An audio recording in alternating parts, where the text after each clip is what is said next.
Thanks for choosing this free Anfield Index podcast. If you'd prefer to listen to this or any of our other shows without adverts, then now's the time to check out Anfield Index Pro. With AI Pro, you can supercharge your entire listening experience.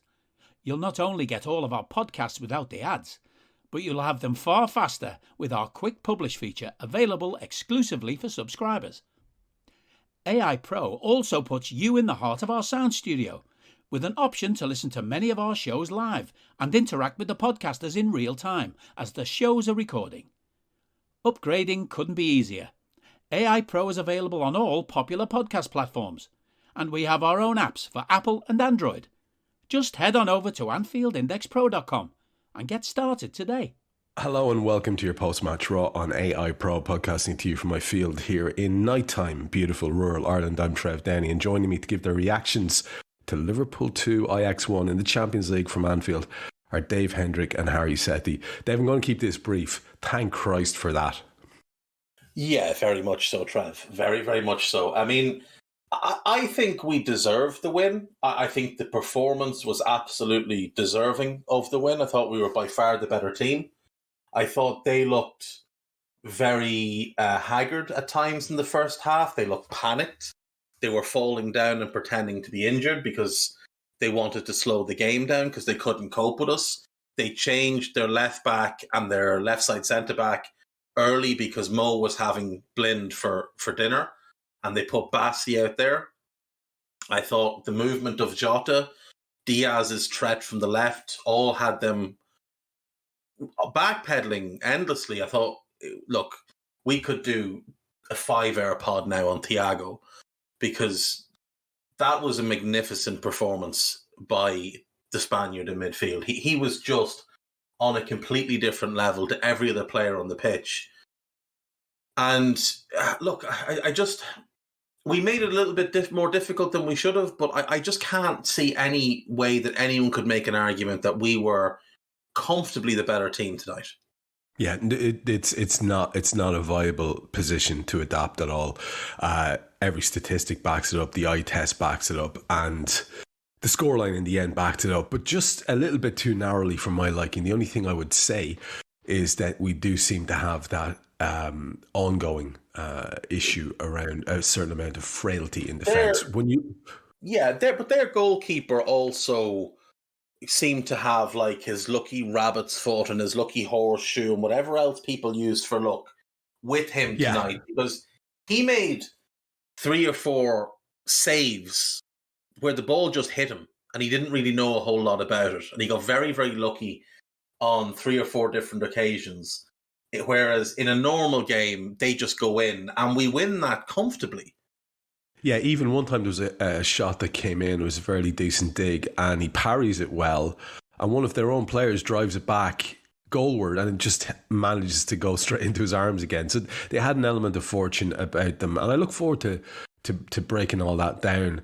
Certainly, they also had a referee who obviously just liked the look of Shirley Bassey there in the defence, because Big Shirley got away with murder all night. At one stage, Big Shirley had her hands all over Mo and then decided to push Mo over right in front of our Portuguese buddy's eyes. He gave not a jot. So it's going to be interesting to get into the details of the match. And Harry, to bring you in at the start as well, I mean, it is really relief more than any other emotion at the moment, if we're all being perfectly honest.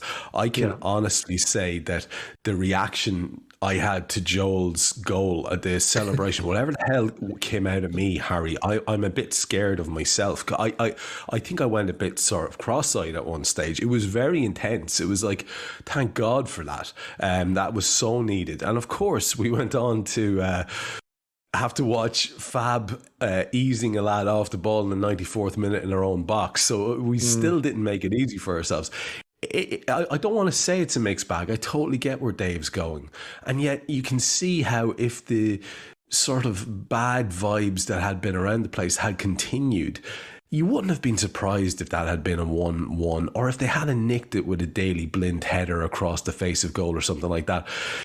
It wouldn't have been deserved. And that's what you have to hang on to, Harry, here, isn't it? That the performance, as I say, backed up by every statistic you want to put your paws on there, was worthy of the win. Yeah, no, I think I said after the game. I mean, that's a Liverpool side I actually recognise. You know, I think that's what's been the scary thing for all of us in the recent games. Has been watching this team and actually not recognising who you're seeing. You recognise the faces, you recognise the players who've been out there, but the performances they've been putting in, you know, as a collective and individually as well, have just been things you've not been used to seeing really from these players. So, I mean, yeah, I was probably even somewhere in the back of my mind prepared to sort of accept that sort of bad luck that you were talking about there, Trev. If it had happened, if Daley Blind sort of nails that header, for example, and they pull off a sort of a smash and grab, because we did dominate the game, I thought. But the level of performance, the intensity, and one thing I noticed throughout the entire game as well that I was really happy with as well was just the attitude of the players to each other. They seem to be demanding a level of intensity from each other that we haven't seen in recent games. Right? They were on each other if there was a loose pass or a short pass, or one that was difficult to control. They were on each other when they someone backed up somebody else and sort of was doing some sweeping in defence or won a big tackle. There was a little bit more of that unity and that sort of demanding of a level from each other that I thought you saw today. That was really, really, really encouraging as well. And a couple of individual performances I think that we'll probably highlight. Dave mentioned Thiago, the obvious one. Just I think there was never any doubt that him coming in for Milner in that position was going to be a sort of a light years upgrade. But I thought Tsimikas as well was outstanding today as well. So yeah, I mean they're a good side. They've started the season really well, Ajax, and so you'd be forgiven for thinking they're coming to Anfield full of confidence, and they did.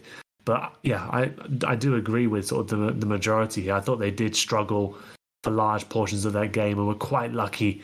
Yeah, that we aimed every single shot seemingly straight down the keeper's throat. That they didn't come away with a sort of a bigger defeat. Yeah, I'm glad you flagged up Costas early on as well, because along with Thiago, I've seen somebody recently describe Luis Diaz as a war machine, and I really liked it. I liked it as a phrase. I thought it really sums him up. He's such a fantastic lad, Luis Diaz.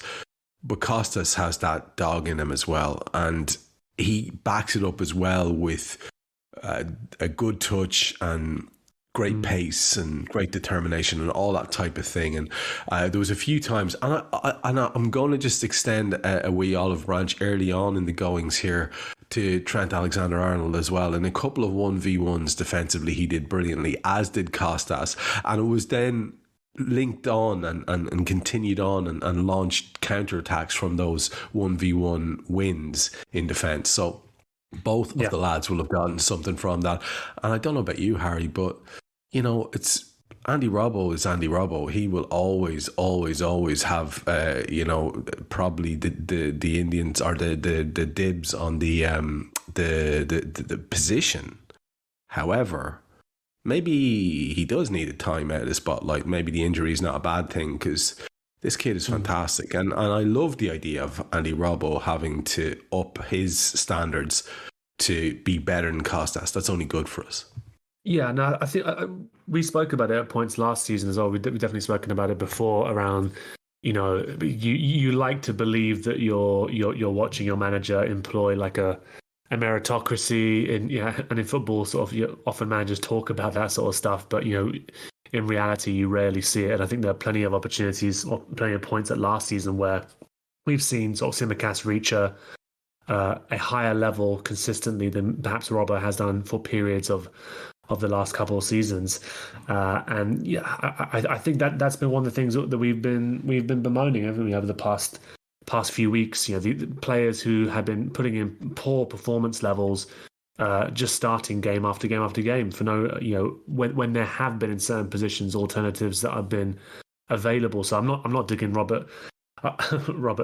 not digging Robbo out, but I thought Tsimikas, he was excellent today. Not only just the delivery and the quality on the ball that he brought, but I thought the intensity of his defending. And then when he actually did get back and win some of those sort of really important tackles, showing loads of composure in those moments, really classy sort of feints and touches in those areas. And then not just smashing the ball clear, actually looking to start counter attacks as well. So yeah, I thought it was probably one of his classiest showings. For sure. We got a few questions came in at the start. I was having a glance there while Dave was waxing lyrical about his favourite wee Argentinian lad. And I did notice them, and I'm going to try and, if I can, work them into our discussion here. And it's a bit atypical to do anything other than get straight to the teams and into the match moments.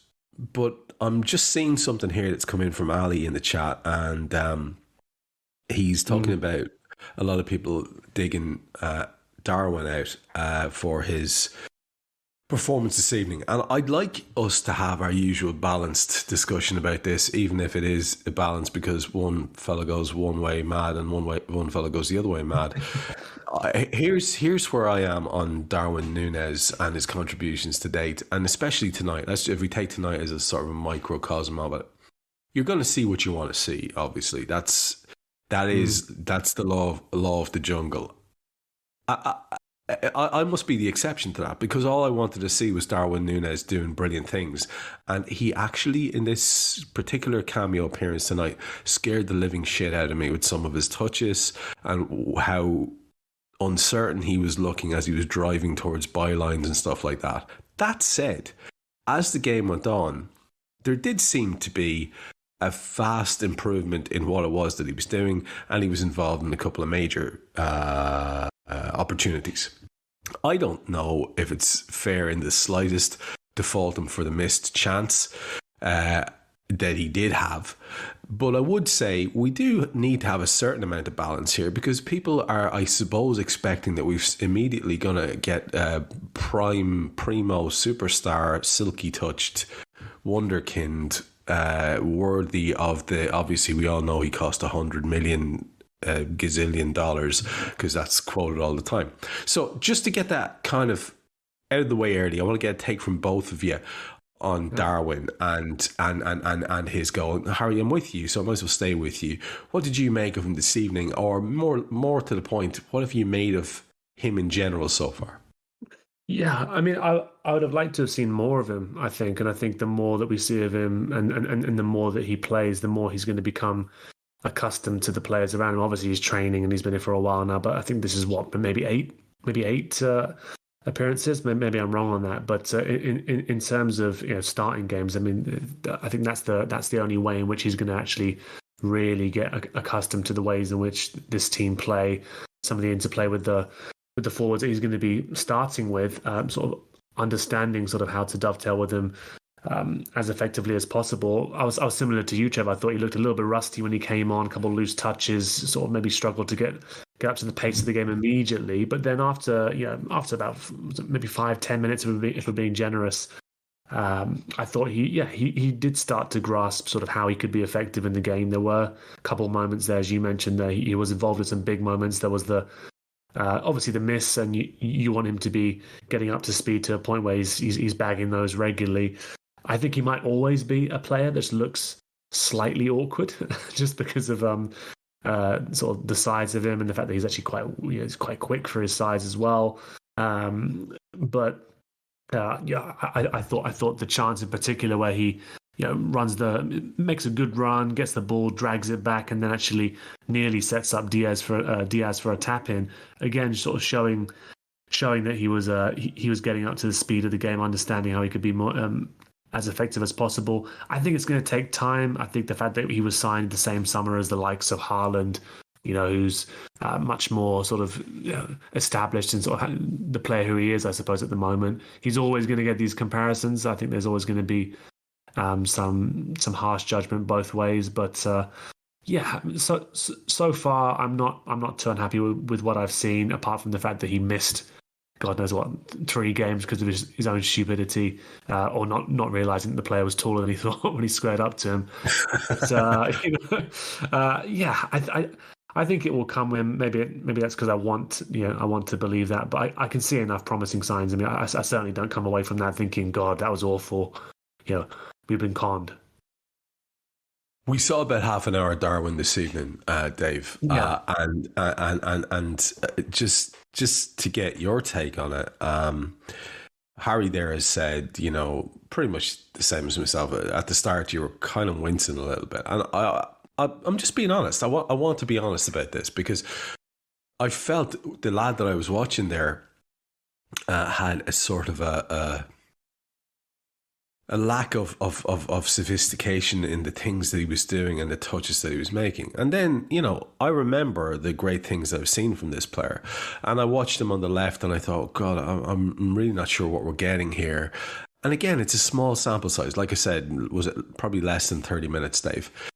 But again, it's completely unfair to judge, and yet absolutely fair for us to judge based on this half hour that we saw from him this evening in a game where we really need this guy that we have paid quite a good lot of money for to be massively effective for us if we're going to sort of straighten the downward curve that this season has gone on. So how do you reckon he's measuring up to date, and what's your take on the excesses one way or the other on him in terms of the estimation of where he's at?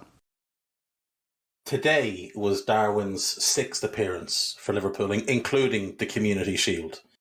And he has now played roughly 270 minutes inclusive of the Community Shield, which equates to 3 full games of football. Yeah. I think to make any kind of judgment on him now would be utterly stupid. Let me ask you this, Trev. Describe in one word Liverpool's performance as a team against Fulham. Pain. Against Crystal Palace. One word? One word. Better. Against Everton. Dog shit. And against Napoli. 2 words here, shoot me. Yeah, these are the games he's played in. So he's come into a team that is playing appalling football, and he's been asked to go on and be the saviour in the majority of these performances. You said better for Crystal Palace. I'll remind everybody he started against Crystal Palace and was playing quite well before he got himself sent off.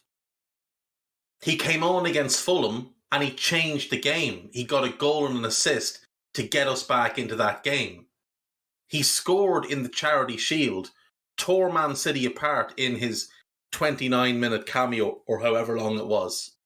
Before tonight, the only time he had shared the field with Thiago, Trent and Mo, the 3 creative outlets of this team, was the Charity Shield. At no other point had he been on the pitch with the 3 of them. So he's not playing with our best creative players, and he's not the type that will create for himself. He requires them to create the chances for him, and he hasn't had the opportunity to play with them. Now, and just to cut across yourself to reinforce the point that you're making, so everybody gets it. The context is that he's coming into a situation almost on every occasion. Against City, we were obviously clearly underdogs. Against in all the other situations, he's coming in and there's a massive amount expected of him. Yeah, and the team is playing terribly. And the team is playing dog shit. We're absolutely miles off where we should be. So that's the context. Harry mentioned Erling Haaland, right? And that is going to be the comparison that's made. And obviously Haaland has scored a ton of goals. The difference is City can carry Haaland when he does nothing other than score goals, because they as a team are playing really well. And if you go back and you look at the games that Haaland has played this season, he played against West Ham, he did nothing, then he won a penalty, and then he scored a second. He played against Bournemouth, he was awful. He played against Palace, he was awful, and then he scored a hat-trick. Like, Haaland is playing in a situation with a team that can carry him, offering nothing else other than goals. Haaland is playing in a situation where his team create such a high volume of chances that it would be impossible for him not to score goals. And look at the goals that he's scoring. The vast majority of them are tap-ins because they're creating tap-in chances. We don't create any of those chances. He gets one chance tonight, and yes, he should do better, But I don't think he was expecting Mo to pass, because I know I wasn't expecting Mo to pass in that scenario. Can anyone say that when Mo got that ball, they thought Mo will pass here? No, we all thought he'd get on his left foot and he'll shoot, because that's what Mo would normally do in that position, because Mo is great enough to do that. Look, there are definitely certain parts of Darwin's game that need to be improved. His touch is iffy. He does snatch at chances, but those things come from nerves. This is a 23-year-old who's made a massive move to one of the biggest clubs in the world. It's the first time he's really been on a massive stage, because as big a club as Benfica are, most people don't watch the Portuguese league. There isn't a global audience for the Portuguese league. There isn't enormous pressure at Benfica. There is at Liverpool, especially when you're coming in as this massive money signing and everybody's making a big deal of it, and you've turned down United to come here. So you're feeling that sort of pressure. And there are times when it's very clear that that Darwin is trying too hard. Do you know what he's like, Trev? He's like a young fella making his first attempt at opening a bra. And he's fumbling and bumbling at it. And what he's like, that's what he reminds me of at times. But once he settles down, it's very, very smooth. Yeah. Soon he'll be a one-handed maestro. Yeah, or he'll be the Joe Tribbiani, look at it from across the room and it'll open. As he grew into that game tonight, everything about his performance improved. His touch improved, his decision-making improved, his passing improved. He was getting himself in some good positions. It will come. There is no doubt in my mind that it will come. Liverpool do not make mistakes. People can say Naby got injured. The only issue there's ever been with Naby is the injuries have absolutely ruined his body. Naby is still a fantastic player. And if we had the Naby that arrived from Leipzig now, that had that burst of pace, he'd be an automatic starter in the team without question. It will come with Darwin. And you know how I'm certain is because smart people looked at every single aspect of this kid and thought he's the one to go big on. And it's not just smart people at our club, it's smart people at Brighton, who are one of the best run clubs in Europe. And 2 years ago, they went all in to try and get him from Almeria as well. And that's right, they tried to get him, Yeah, if multiple really well-run, really smart clubs with high-level recruitment departments are willing to go all in, push all the chips into the middle of the table for a player, you know that player is going to be good. It just is the case. I don't have any concerns about this lad. I think he's going to be a star. Harry's right. He will always look a little bit awkward at times because he is big, he is strong, but he plays on his toes a little bit as well. And at times it can look like he's a little bit skittery, but it's because he's got that explosive pace and he doesn't want to get caught flat-footed. There are no doubts in my mind. This lad will be a star. It just needs time. And it just needs this team to function properly around him. Simple. Just devil's advocate, guys, before we get into it. You mentioned all the great scouting teams that found this. Weren't United also in for him as well? Yeah, but United scouted based on the goals he scored, not based on anything else. Very true. Watch some YouTube videos. Let me just say this. Erik ten Hag came with his name from Ajax. Ajax had looked at him when he was at Almeria as well. Very true, very true. And they scout really well too. So, that wasn't a United desire so much as a Ten Hag desire. And I do think he will suit better a 4-2-3-1 than a 4-3-3. I do think he will suit that better. And we look forward to seeing that. And actually, that's a lovely segue to the next section of the show. After Hari Sethi goes in high, chest height there at the end, fair play to him. I want to talk about the Liverpool lineup. And, it was the lineup that pretty much most people had been predicting. Most people had predicted that we would keep faith, or Jurgen would keep faith with Harvey Elliott in the midfield. and that the front three would be Salah, Jota and Diaz. I don't know why most people were thinking that, but a lot of people, obviously the only other difference was Darwin for Jota. And the major bone of contention ahead of the match was the potential for selecting Arthur instead of Harvey Elliott. The notion of playing a midfielder who is an established one in that position, given how exposed Harvey had been defensively. Jurgen went with what Jurgen went with. I think we'll leave it for the match points to discuss how well that went, because I think it's quite obvious from that. But I want to just briefly give some due deference to our opposition tonight, who were Ajax, and they began with the 89-year-old Pasveer in goal.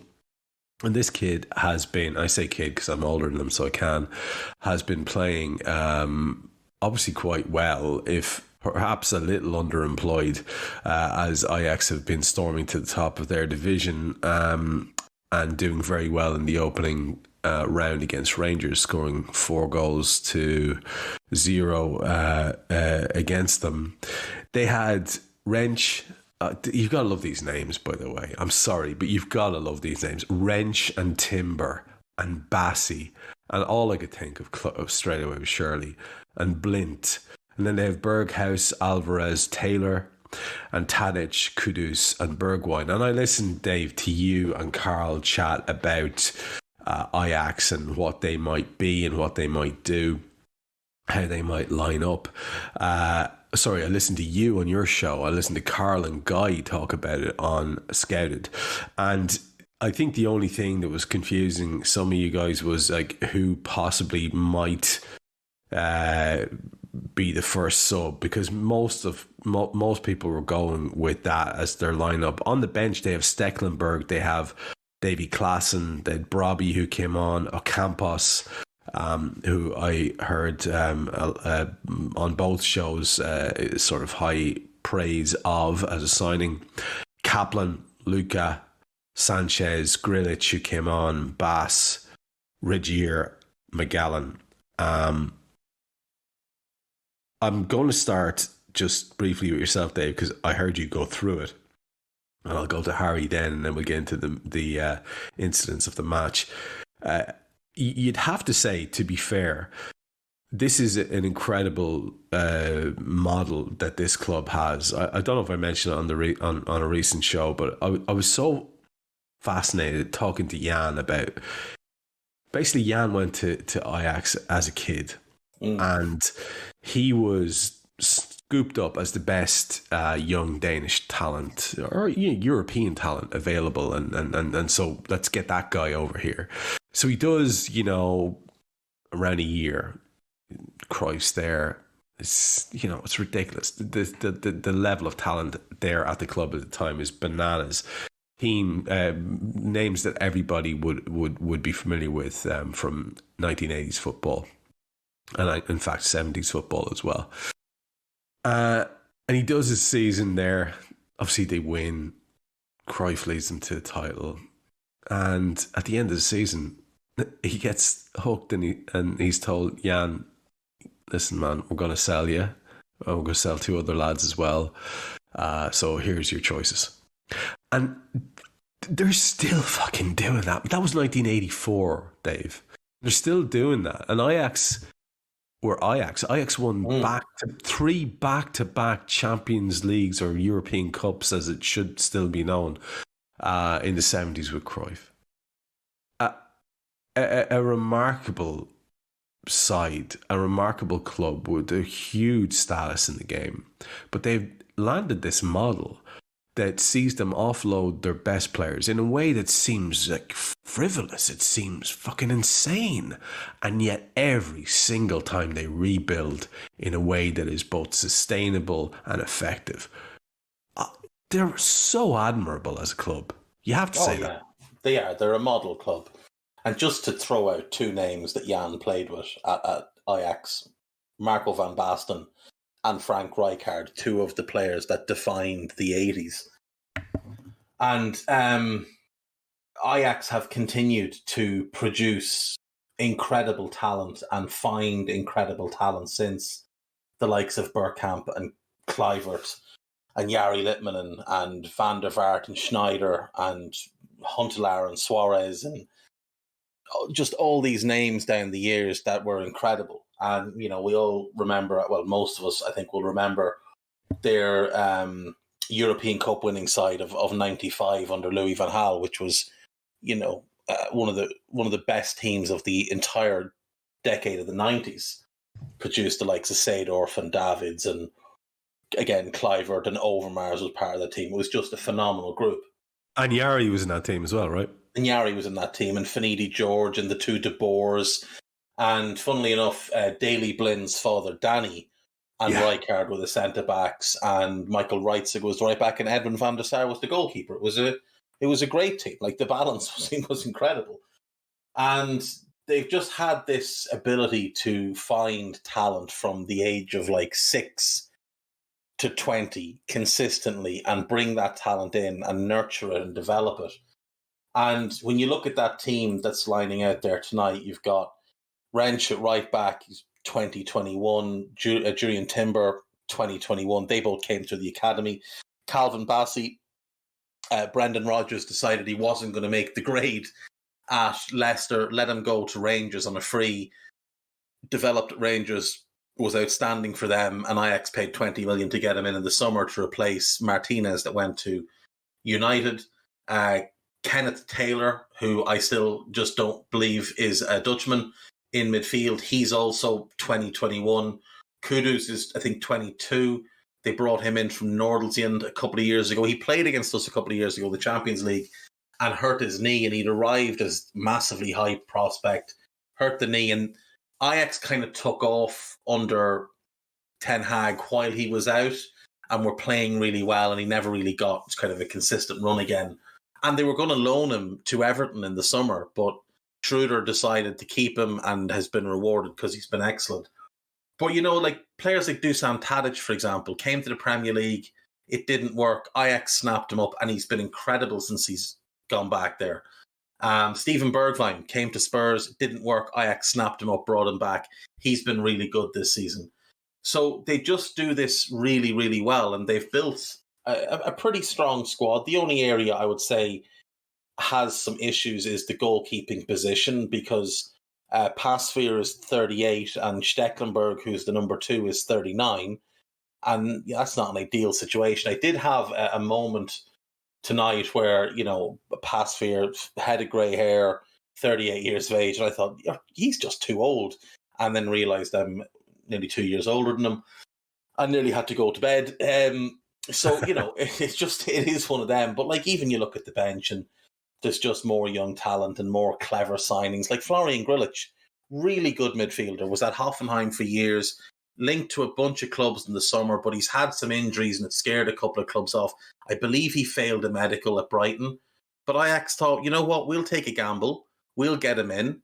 And he has rewarded them thus far. Jorge Sanchez, they bring on the right back, the young Mexican. He does well again tonight. Brian Brobby was one of the few mistakes. They let him go on a free a couple of years ago, got him back on loan. He did well, so they bought him back for 16 million. But they'll sell him in a couple of years for 60 because that's what they do. They are a model club. They're one of the great clubs, and it always bothers me when people talk about European royalty and overlook the likes of them and Benfica. Teams that at different stages dominated Europe. Benfica back with Eusebio, Ajax with Cruyff, and then again with Van Gaal, winning it one year to the final the next. But this is since the 70s, 50 years of this marvellous culture at Ajax of build a team, sell the team, build a team, win a bunch, sell the team, build a new team, win a bunch, sell it, and just rinse and repeat over and over and over again.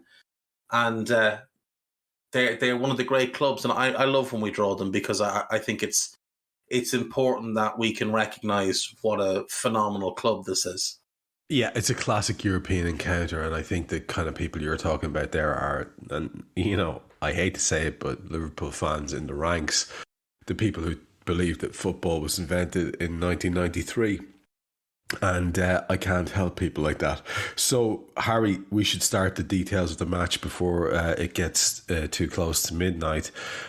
Liverpool clearly went with a different sort of a lineup, and it was apparent from the start. We had some decent early pressure with Mo, with Harvey Elliott, and two of whom are involved in said shape. And in the early goings, there was a very wild Tsimikas half volley on 4 minutes. Then on 8, a dangerous delivery by Trent from a free kick on the right-hand side went right across the face of goal with nobody getting on the end of it. On 12 minutes, Joel Matip did quite well to block out Kudus from a decent ball by Tadic. And Tadic looked tidy and creative as you would expect him to be. And Kudus looked bright like you would expect him to be. Not a lot happens then until we go 1-up. And we go 1-up on 16 minutes. And it's Mo Salah. And there's a collective sigh of relief all around Liverpool universe. It comes from an alley clearance, stroke pass, which is knocked down by Luis Diaz. Two things here you could underrate. First of all, the direction of Ali's kick. Second of all, the ability of Luis Diaz to win that ball aerially and direct it to Diogo Jota, who takes a touch and then plays in Mo Salah. Jota is moving from left to right. Salah is obviously moving in from right to left. The pass is excellent, and the sweeping finish by Salah is a thing of beauty. It's confident in a way that I think will have given an awful lot of people a sort of warm glow. Because if we're being honest, that's been the thing that we've all been missing since, let's be honest, travelling back as far as the AFCON. Yes, Mo scored goals after that. Yes, he did. Yes, he scored a couple of goals this season, but he has not been the guy who was sort of indisputably the best player in the world in the first half of last season. The guy who, if we had been lucky enough for him to remain in that form, we win either the Premier League or the Champions League, and possibly both. And that's not an exaggeration. How could it be anything else? How could Real Madrid not have cried and pissed their pants if that Mo Salah had been facing them in that final? So it's a lovely thing to see any sign of us having the best player in the world again. That's all I want. How can you not love this guy? It was a really good opening by the Reds, is what I'm saying in summary, Harry. And it was all us, with that exception of the little intervention Joel had to make.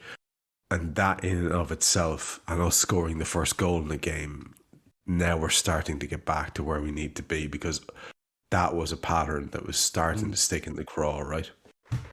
Yeah, first goal, huge, absolutely huge. I mean, I think I agree with everything you said there about the fact that it's obviously it was great to see Salah throughout the game so involved, or so much more involved than he has been in recent weeks. I think lots of us have talked about it, the fact that he was sort of marooned out almost on the touchline and needed to be 1 or 2, 3 men at times to actually sort of get involved and actually get into the box and have a chance of looking like he was going to be threatening to score. And so, yeah, these sorts of moments, which I think we have to credit a lot to Ali, and I thought he was, again, a real pillar for the team tonight, as he has been throughout this period when, I think a lot of players have looked very shaky. A lot of our stalwarts have looked very shaky. Ali has been one of the constants, even though on quite a few occasions it's not been enough. And against Napoli, it wasn't enough, even despite the fact that he made a number of sort of huge interventions. But his distribution, we can sometimes forget there are a number of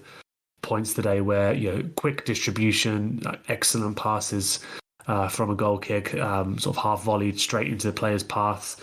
And I think we'll probably come on to talk about Diaz's sort of tenacity. I think it's something that everyone's talked about so far, because they're still waiting for maybe the other parts of his game to develop as he gets accustomed to playing in this side. But the tenacity to win that in the air, crucial header to win in the air, and Jota, as you mentioned, lovely touch and sort of the correct pass that allowed Mo just to be able to set himself and finish in the way in which he did. So Yeah, it was a really, really pleasing goal.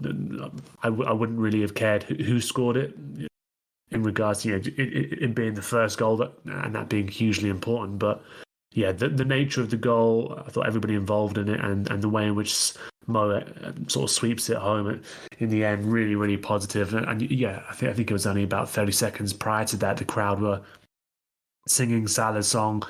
There was sort of a suggestion from the commentary I was listening to that he was, he'd gone through this patch of not looking like his usual self. So to see him sort of score in such a sort of calm way in the end was great to see. And yeah, I think you're right, Trevor. We started with the right attitude, the right intensity.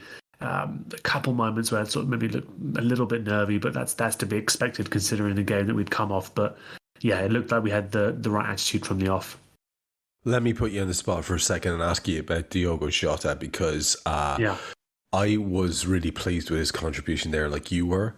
I thought, generally speaking, I thought he had a really good night tonight. I enjoyed most of what he did. I thought it was infinitely superior to what we've seen of him at the tail end of the last campaign and any bits he's been involved in this. And I say that because there was more of a certitude about everything he did. I that's the best way I can explain it. He seemed to be more determined and had better end product, whatever it was he was doing. Now, I also understand the decision to hook him because you've got this prospective big star and we need to rotate our players and all that kind of stuff. But I think on the whole, he could be comparatively happy with what he did this evening. I liked his link-up play. He had a couple of decent digs. What did you think, Harry, about Jota's performance tonight? Because we might not get back to him again. No, definitely the most encouraging performance we've seen from him for a long time. I think towards the end of last season, I mean, even when he was scoring goals, I think people would sometimes criticise his link play, the way in which he dovetailed with some of the other players, and I thought that was a particular sort of strong point tonight, and it needed to be, right. We needed the intensity from everybody in the team. We needed sort of players backing each other up, and we'd seen Bobby have relative struggles doing the role which we'd seen him sort of thrive in at his best, where he links the play really well, battles to open up space for those around him. So I thought it was a different kind of performance that we necessarily have come to associate all the time with Jota, but I thought it was a really encouraging one, and probably sort of from what I've seen so far this season, I thought the three of them gelled pretty well. To be honest, I think they were set up narrower than I think we've seen some of the front threes so far this season anyway. So that was a pretty obvious change, but they just seem to be closer together, dovetailing better with each other than we've necessarily seen from the front three so far this season. And I think he was a big miss at the start of the season for some of the qualities that he brings to this side. So it was just good to see him back and looking as fit as he did. Yeah, and all we need now is for him to get back to his dead-eyed best and start scoring goals for fun again. And Dave, to take you from that 16th minute goal to their equaliser, there's some lovely stuff in this intervening period.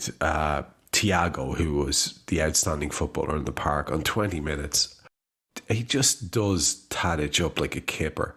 Then Timber has no choice but to take him out, because what else are you going to do with this guy? Because he's just doing his little outside the foot turns away from people. It's a trademark thing. It's gorgeous to watch, and lads have no answer to it.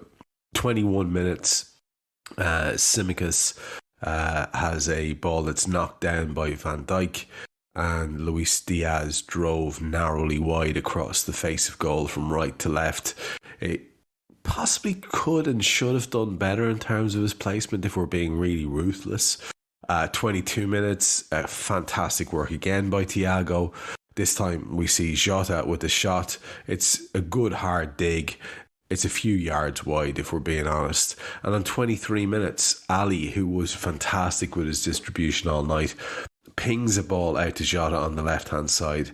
His centre is met by Mo Salah, who's coming in from the right towards the left-hand post. But Danny Blind is kind of matching him pace for pace, and you have to say, it might stick in your craw with his ex-associations, but he is a good defender, and he does enough to put Mo off. Mo, in fact, gets the last touch. And then out of the blue, Dave, you know, the old Liverpool fucking Achilles heel, the opposition who are 1 shot, 1 goal or 2 shot, 2 goals. That horrible phase of our past that you and I both remember. It was before we were podcasting, or maybe at the very start of when we were podcasting, but it used to be a thing. And it's kudos. Now, look, it's a simple ball down the line from Blint to Alvarez. Alvarez's pullback is simple and straightforward. What kills me about it is not the fact that the ball down the line is not intercepted. It's not the fact that the pullback is so inevitably going to hurt us. It's the fact that Bergwijn could have hit it, but it suits Kudus more. He's coming in to meet it on his left foot. Now, when he does make contact with it, he wraps his foot around it in a way that is absolutely picture perfect, pings it into the postage stamp area and against the frame of the goal in a way that you're never saving. Power, curl, whip. You will not save that. Nobody's saving that goal ever. It's a wonderful hit.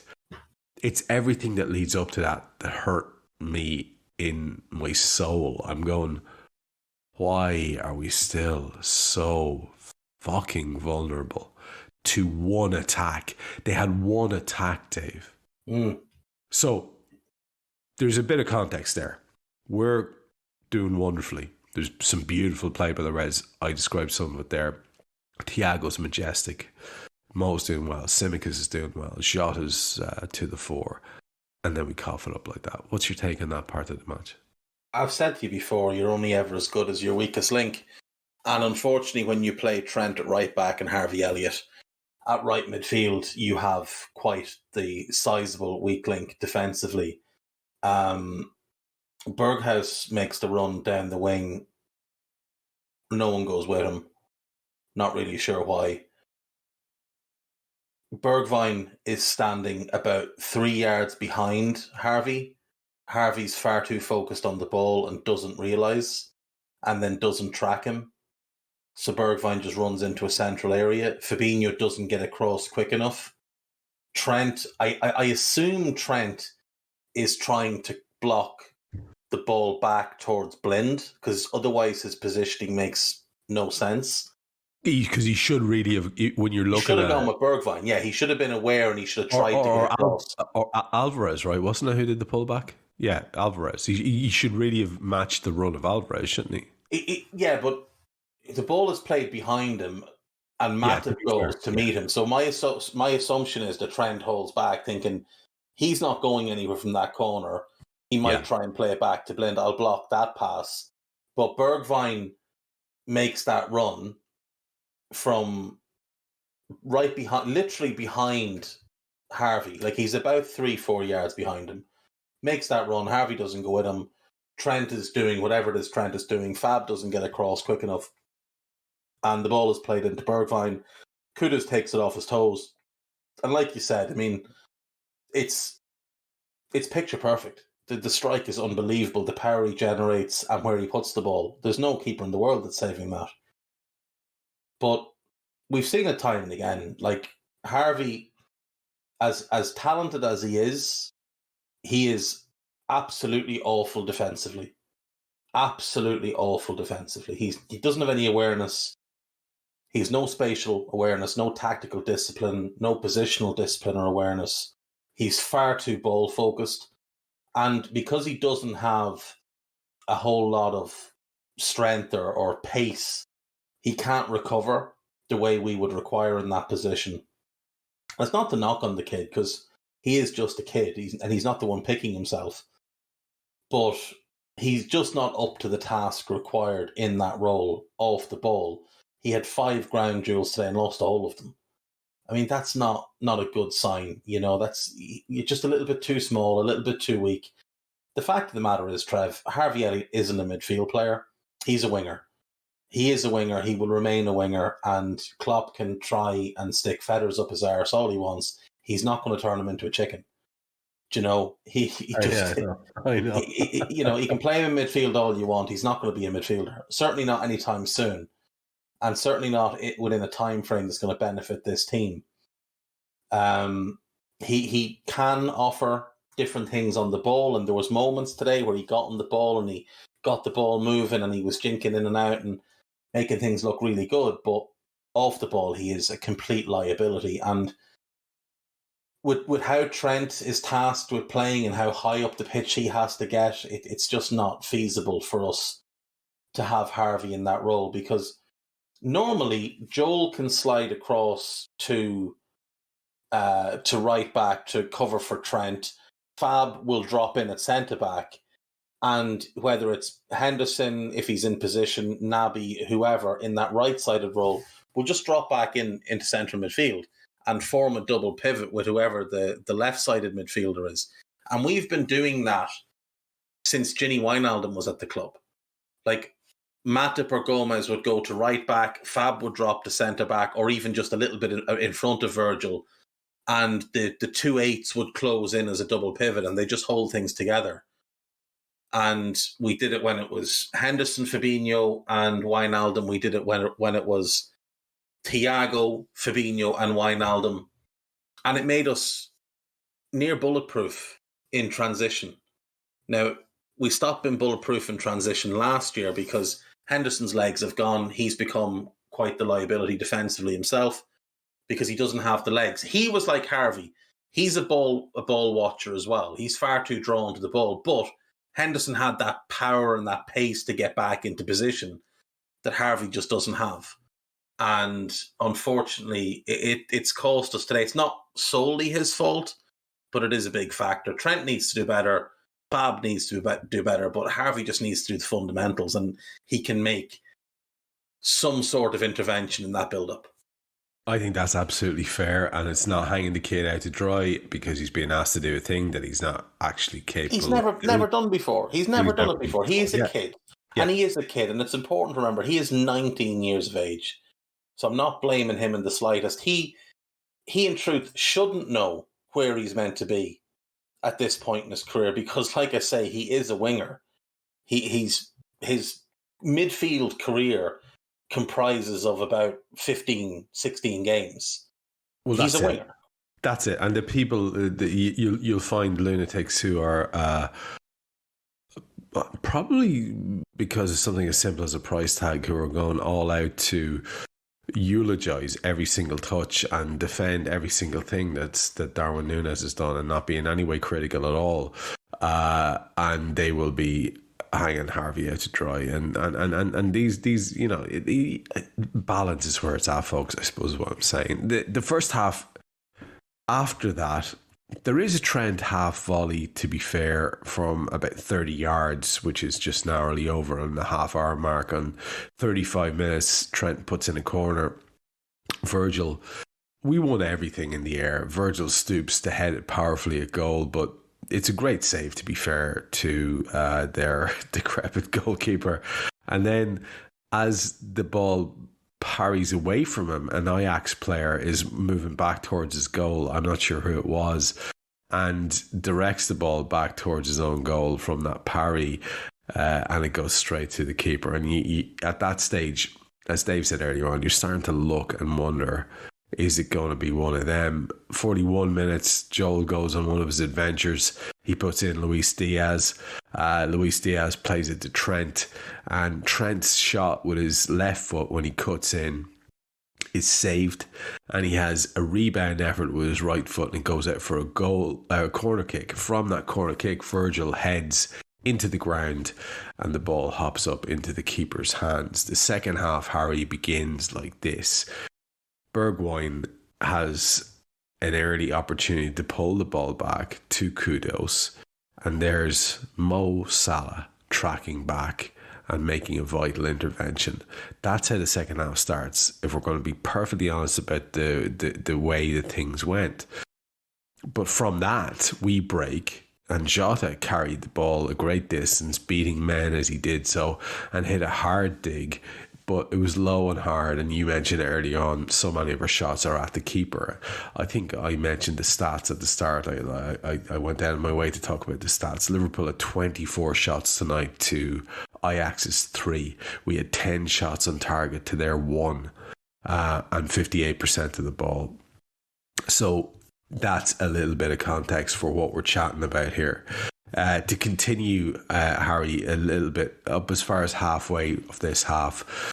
50 minutes, there's a Tsimikas free from the left-hand side. Again, Virgil meets it. Again, he is comparatively unchallenged. He seems to get up a bit too early this time, and it's not the connection you'd want. 53 minutes, there's a long ball by Virgil to Trent. It's a ball forward, a diagonal ball forward, and Trent finds himself in a really advanced position on the right-hand side of their box. As we're looking at it. I'm not sure what Trent did here. He had a lot of time. He seemed to have a lot of time, and he executes a rough enough back heel that's just about reached by Mo Salah. He gets a little touch, nice delicate touch to Harvey Elliott, and Harvey kind of curls a token effort at the keeper. You'd like to say it's a chance, but it's not really. The shot by Harvey's poor. 58 minutes, Alvarez picks up a yellow card for a late challenge in Jota, and again, like I said earlier on, our pal who's blown the whistle, Mr. Diaz, Arthur Diaz, he's reluctant enough to use his whistle much. Mo Salah on the 60-minute mark, Harry, is being wrestled by Bassi. And then Shirley decides to not just wrestle, grab his arms, grab his upper arms, but literally shove him to the side. Yeah. And Bassi's a unit, bigger than Mo by a considerable amount, as is usually the case. And Arthur Diaz is staring at this. I'm going to stop here for a second because I want to get your take on this, and we'll push on a bit then. Arthur Diaz is staring at this, and he sees nothing. He sees nothing, Harry. And I, for one, as a Liverpool fan, am sick to the fucking back teeth of this. How is it possible? Please tell me that I am being some sort of, red-tinged, one-eyed imbecile who is simply wanting to see decisions given to my team because I don't understand the game. Please tell me that that's the case. Then I can possibly go away and understand why it is that Mo Salah is assaulted game after game, assaulted with literally nothing done by referees. It's starting to get bananas. Like, it's gone from being, am I a bit of a conspiracy theorist, stroking my chin going, seems as though Mo Salah's not getting decisions, to now it's so flagrant that I think I'm actually mental. Help me out here, will you? It would be easier, wouldn't it? It would be easier if I could sort of back up the referees in these situations and sort of back up rival fans. But no, I think it's pretty clear. I mean, we were used to Sadio actually getting pretty rough treatment in European competition from memory. Just seemed to win absolutely nothing and then get penalised for any slight sort of showing of discontent or frustration like that would come from the fact that he was getting absolutely nothing from the refs all game. And then Salah, I mean, could suggest Salah's taken over from Mane, but Salah was already getting this treatment as well. We've seen it regularly in the Premier League that he gets this sort of treatment. So I think whether or not that they just don't realise how strong Salah actually is, so the fact that he's actually still going down under some of these sort of manhandle sort of grappling contests. I mean, he's such a smiley guy, Salah. I mean, like half the time he seems just bemused by the fact that he's winning nothing. But I mean, I would like him to show a bit more of the Joel Matip outrage, if you will, from time to time. I thought Fabinho did his best impression of that tonight on a few occasions. Actually, he was absolutely furious not to get the decision on a couple of different occasions where he'd gone in and thought he'd won the ball, and I thought he'd won the ball as well. But yeah, it just seems to be the way that Salah is just not getting these decisions, and I'm not really sure what more he can do, because I think obviously when he does go down and does try to make more of the contact to sort of show how severe it is, he then gets accused of being this calculated diver as well. So it's hard to know how he can win other than sort of dribbling past 5 of these defenders and smashing one to the top corner seems to be the best approach for him, and he's usually pretty good at that, let's face it. So in terms of the performance, I think you're right, Trev. There was, because of our dominance in the air, Van Dijk, Matip, a couple of others as well who were causing lots of trouble. I was even thinking back to, I can't remember what it was, but I think it was the Jose Mourinho times at United a number of years back now, where they got to the Europa League final against this young, promising, exciting Ajax side, as they always are. And I remember watching it, and this is particularly sort of United in the doldrums at this stage. Fellaini was still there, and I'm not suggesting this is what we were doing, but you got about 20 minutes into that Europa League final and went, oh, United have just played the big guys. They played the big lads. Just going direct to the big lads. And Ajax is a beautiful, talented, technical team. They're quite small. They're struggling to deal with it. And I'm not suggesting there's anything near as simple as that, but there were just a number of occasions today where, if Van Dijk was more ruthless in the air, he's winning everything. He's just able to direct things in anywhere to the left or right of the 38-year-old goalkeeper, who you presume wouldn't be the most mobile of players on that pitch, and we would have scored more goals, but it wasn't to be. And but aside from that, as you mentioned, continuing to dominate the game, maybe not creating the same amount of chances that we would like, but the intensity was remained. I felt the control was there. Thiago was doing plenty of the usual moments that he gives at each and every game that sort of make you realise what a wonderful player that he is. But I was hopeful that our patience would pay off. Yeah, and it's interesting you talk about if Virgil could only, well, his pal does later on, and Exactly. more of which and on. And Joel does really well. Joel picks up a yellow card on 61 minutes. I think he does very well because he basically takes one for the team because Bergwijn's launching a counter, and in 62 minutes, there's a dangerous ball in from us, but Bassi is there to cope with it. The lad who should have at least one card at this point.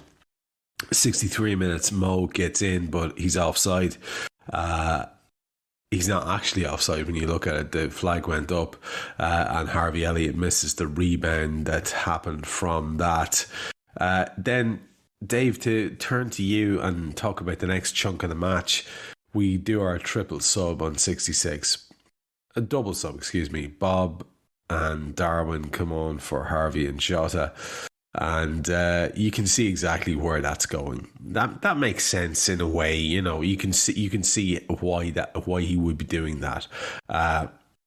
Harvey Elliott had been playing sort of in the middle of a three, if you like, for most of that game, taking up positions there at least. So you bring Bobby on to do that job, and you bring on Darwin to take the place of the lad who was nominally ahead of all the rest of them, which was Jota. So we're chasing a game. It makes sense to me. I have to say, I would give Klopp kudos for those substitutions they made. They did make sense to me at the time. I thought it was tough-ish on Jota, but fair enough. Yeah, but he's still not fit. That's the key here. Is Jota's still not 100% fit, and he's been eased back, having missed all of pre-season. Yeah, so his minutes have just been ramped up a little bit at a time. So yeah, it made sense to bring him off.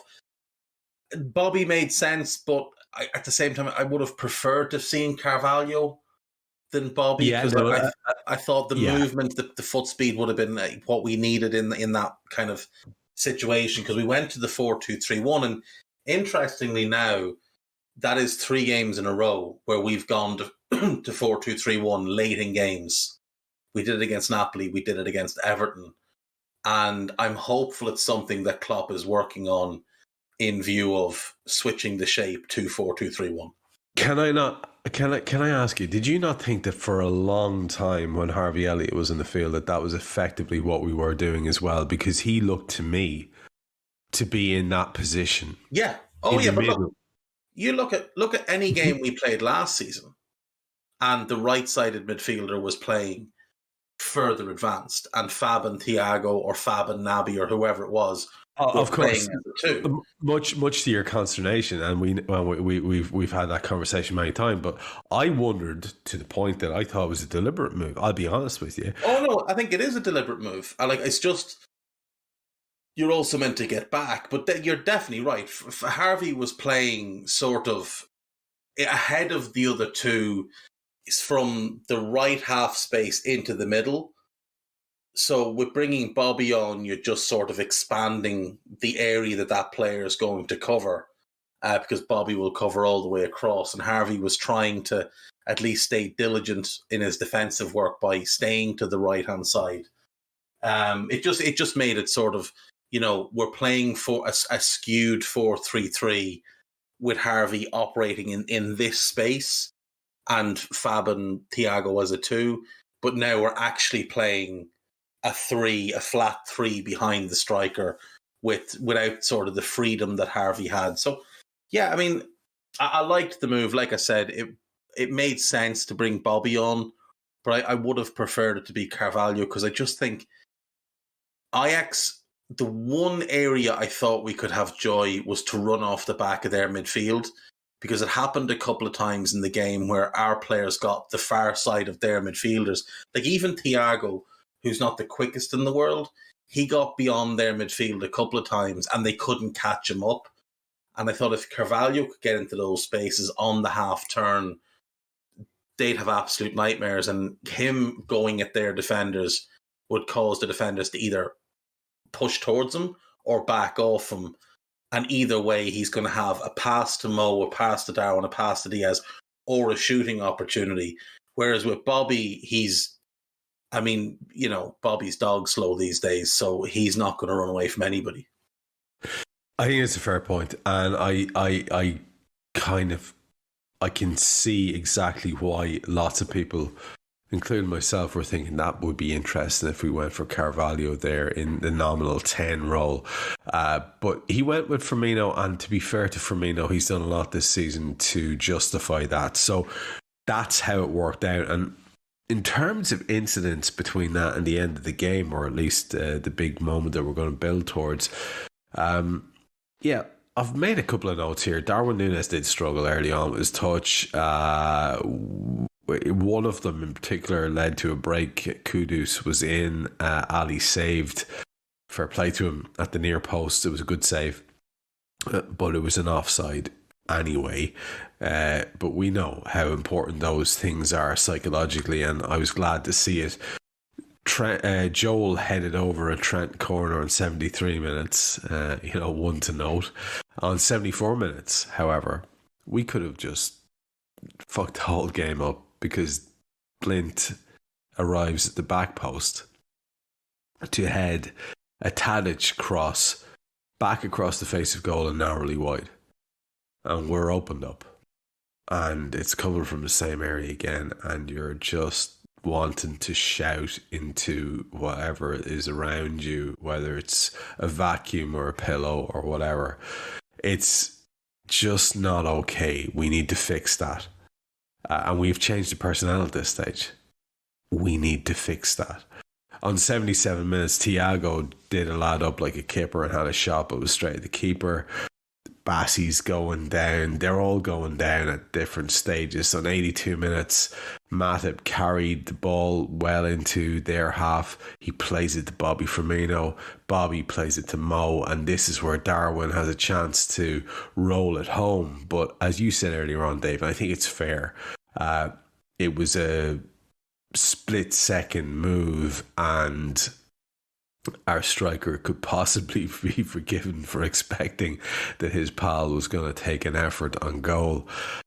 84 minutes, Bobby plays the ball into Darwin, who cut back, drove it across the face for Luis Diaz. This is very positive stuff from Darwin Núñez. The keeper got a touch to take it off Luis Diaz's toe where he had a tap in. And it goes for a corner. That's 85 minutes. They bring in Brobby for Kudus. On 88, Mo has a shot and it goes off Bassey. And I want to keep reminding you that this lad should have several yellow cards at this stage. It goes off Bassey and onto the woodwork and goes out for a corner. Who'd have thought that that would be the clinching moment of the match? Because it is. From that corner, which is a Simicas outswinger, Joel Matip comes with a fantastic header. superior to the efforts from himself and Joel and Virgil. The two lads had just been dominant. It goes well over the line before it's cleared by an Ajax defender, and it's 2-1. Now, in the 4 minutes that are added, we bring on Jimmy Milner for Luis Diaz and Bajcetic for Thiago. And like I said right back at the start of this half, Fabinho has to go in on Tadic on 94 freaking minutes as he's bearing in on goal. I could really have done without that in my life, I'll be honest. But apart from that, they didn't really do anything in that period. And you can hear as well in the breakdown there, Dave, that they did nothing in that period. I'm just going to stay with you for this. I'm going to go to Harry for your wind-up thoughts in a minute. We'll finish with Dave.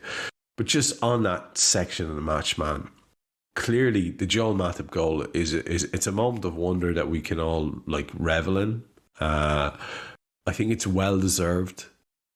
Let's just get that cleared up. Let there be no doubt about that. This is a well deserved Liverpool win, and yet the anxiety remains because we do seem to have that frailty in terms of not being the sort of unassailable force that we used to be, and it sticks in the craw a bit. So what on balance was your take of the second half of the second half? Yeah, I thought once we made the change, it took a couple of minutes just for everybody to figure out where they were meant to be, and then I did think we looked dangerous. I thought it was very much panic station defending from them, ball pinging about their box a lot, lots of their players finding new and interesting injuries that they didn't know they had before. Surprised their goalkeeper didn't stay down when their defender rolled over him. Thought that would have been a good 45 seconds of him flopping about. He got up and swung his arm around a little bit just to show, I'm a bit older, I'm a bit tougher, I'll be all right, and carried on. But look, the goal was coming. We were starting to get really, really close. Obviously, the Salah shot that hits the woodwork after the deflection from Bassi, the Darwin ball across, the keeper gets a fingertip too, otherwise Diaz is tapping home from a yard out. We were getting closer and closer, and they really couldn't live with us when it was our set pieces. As long as the quality delivery was there, Virgil or Joel or Darwin or Fab were getting involved and causing them problems. It's a great header from Joel. There is that kind of, did it go in? What's happening? And then the referee turns and points towards the centre circle to give us the goal that we had wanted and that we had warranted. And I think Jurgen just, I wanted to strangle him when I saw Milner standing on the sideline. Like, why would you do that to us? Have we not had enough anxiety without this fella coming on? And he came on, underhit a couple of passes, and then gave the ball away. He did, and almost led to their chance. And I don't want to hear that he's fine to bring on for 10 minutes, because he's not. You can't even bring him on for 4 minutes and trust him to do the right things anymore. Yeah. But look, we get out there with the win, and that is all that really matters. We get the win. It's a deserved win. It's a much needed win. And Liverpool end September on the 13th of the month with a win, a draw, and a defeat. So it's not ideal. It's not what we would have wanted, but we'll take it. And now Jurgen has a couple of weeks to plot things for when the games will restart after the international break. And I just hope that the intensity that we saw in flashes today is something that we can start to sustain moving forward. It's notable to me that Thiago comes back into the team and all of a sudden we look like a football team again. Yeah. Listen, Jurgen has built a machine. I said this to you before. Jurgen has built a machine, and unfortunately there's only one guy that knows how to operate it. And thankfully he's now back, and he was unbelievable tonight. Not just on the ball, but I mean, he's flinging himself into tackles. He's clattering into lads. He's showing what it is to be an all-round midfielder. That's why he's one of the best midfielders of his generation. He is the all-round midfielder. He's not this luxury player. Like, remember when we signed him and people said he wouldn't work and he was too much of a luxury player? Other than Fabinho, he's the best defensive midfielder at the club, and he's also the best midfielder at the club on the ball. So, yeah, world class. I'll be back to you for your wrap-ups. And can I just entirely agree with that? I would imagine there's some stat out there to back me up, but even if there's not, the eye test will tell you that 5 foot fuck all Thiago wins more headed aerial duels than the majority of centre halves. You just don't mess with this kid. Harry, let me get your final thoughts on a match which saw Liverpool return to winning ways. Much needed. We're back on an even keel in the Champions League, even if it does still stick in the craw very much what happened on the opening day. It's back now, you would imagine, in our hands to control our fate. That's the bare minimum we demand, and at least we're there now.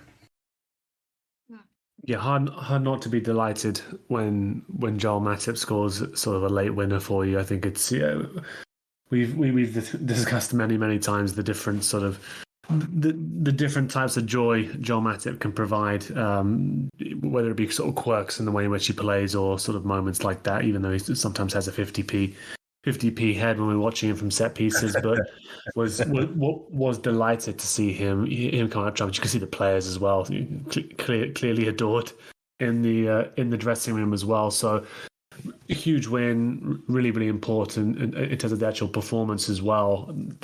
To see the team look more cohesive, more in control of the game. I think you both mentioned Thiago coming back in that left-sided role. Naturally we're going to look better with a midfielder of that quality in that role who can do so many aspects of the role as you and Dave were talking about. It does stick in my craw a little bit. I have to admit that it's. I'm not going to reduce it to this, but it's lo and behold, you put in a midfielder who actually sits alongside Fab, doesn't go marauding into the box, and then can't get back and controls the ball for the vast majority of the game. I don't think that guy needs to be Thiago necessarily. I think you could have another player who could have some of those qualities. And I'm not naming anybody in our squad. I'm just saying that profile of player, it shouldn't be too hard to realise that's what has been missing either side of Fab. And even some of those chances you mentioned around, the Blind chance, or a couple of the chances where they got in on our right side, or on Trent's side rather. It's Elliot's a wonderfully talented player, but I think there could be something to be said about one, not judging him too harshly and not expecting too much out of a 19-year-old winger who's playing in midfield a little bit.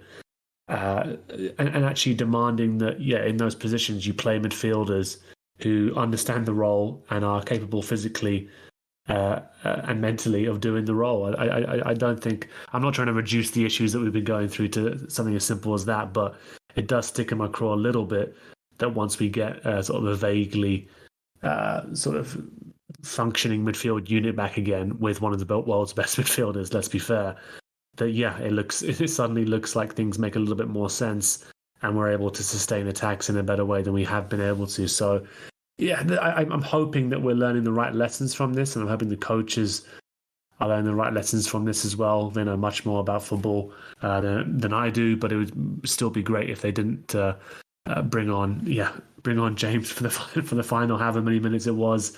I try very hard not to dig out specific players, but I really with Milner, given the level of that performance before this one, I would have been happy not to see him for a few games, just to symbolise really how bad that performance was. Again, similar to Ellie, we've looked at Milner and said it's not really his fault that he's been put in this position, but it was so bad that I didn't want him to be out there again for a while. And as you both mentioned, he didn't have a sparkling cameo, but I'm not going to end it being negative. Obviously delighted with the win. I hope it's going to be a weird rest of the month with us not playing at all, but I'm hoping that we can spend more time on the training pitch and more time drilling the shape, drilling that intensity that we saw today. Hopefully getting some of the other players back fully fit. Jota, who you mentioned, getting Nunes even more up to speed as well. Hopefully Konate comes back during this period as well. So yeah, I'm hoping we can use this as a positive springboard, but it is a bit of a weird one to just have this game and nothing until October, Trev.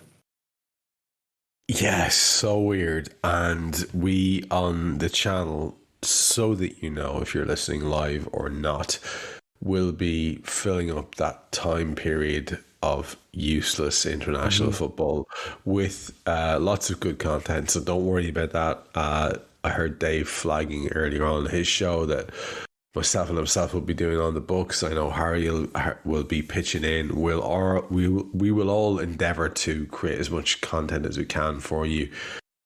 You won't miss the fact that it's not a regular schedule, so don't worry about that. So do keep your eyes peeled for all the stuff that's coming up. It will be good. It will be entertaining. I can guarantee you that. We're going to do some raw retros as well. So hopefully Harry will get in on that act too. And Harry, just before I let you go, anything you want to flag up with folks that you do have coming up in the next while, Liverpool related?